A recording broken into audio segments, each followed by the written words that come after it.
يا رب اعرف اقول اسمها صح. اسمها كوارتو اوف ستازيوني. يا جماعه انا معجب ببنت اسمها جولييتا، بنت ايطاليه. فالنهارده جيت في دبي في GBR لمطعم اسمه ماسيموز، مطعم بيتزاياتو، جيلاتو، روزالتياتو، اي حاجه فيها اتو يا جماعه. دي يا جماعه زي الفلافل عندنا في مصر، اسمها كوبو نابوليتان، حاجه جامده جدا جدا جدا. اوه اوليو على اولو برونتروتو كاماتريتي. بصوا يا جماعه، بصوا يا جماعه،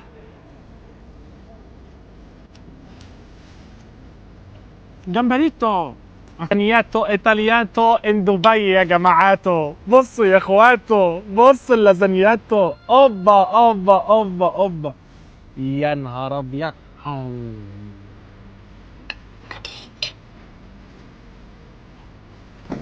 اصل البيتزاياتو كوارتو فورماجي يا اخواتو. بصوا يا جماعه، 4 انواع جبنه ايطاليه، قسما بالله قسما بالله طعمهم يجنن. انا جاي لهم منين؟ من مشوار.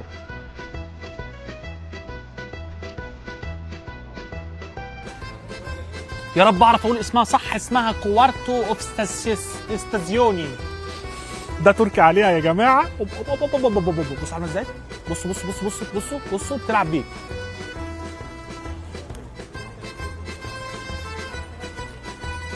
استازيوني، استازيوني قوي. ايطاليانو معروفه بالباستاتو والحركاتو الجامداتو، واحنا جبنا التشيزاتو ونحطها على الباستاتو علشان تبقى شغل جامد اواتو. بصوا يا جماعه، اوه ماي جاداتو، اوه ماي جاداتو، حاجه جامده.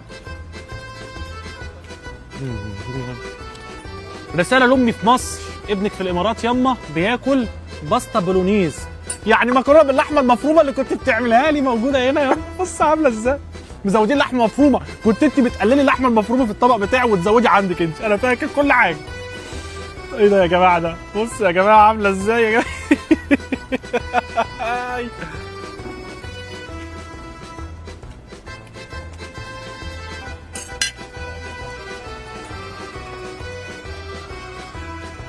الحاجة الوحيدة اللي فهمتها يا جماعة، تشيز كيكاتو ويز كابتشينو جامداتو. دقاتو بقى، دقاتو الحركاتو.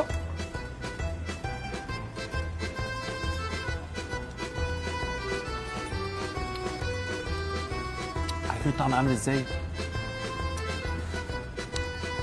عارف زبادي الخلاط؟ سي سي سي بان كيكو، بان كيك يا جماعه عادي جدا. بس بصوا بقى،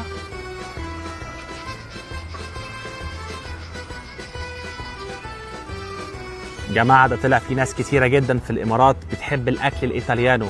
المطعم اللي انا قاعد فيه اسمه ماسيموز، بقاله 13 سنه، عنده 7 فروع في سيتي سنتر الزاهيه، ابو ظبي سعديات، النخيل، مول اماريتس، عنده فروع كتيره جدا جدا جدا يا جماعه.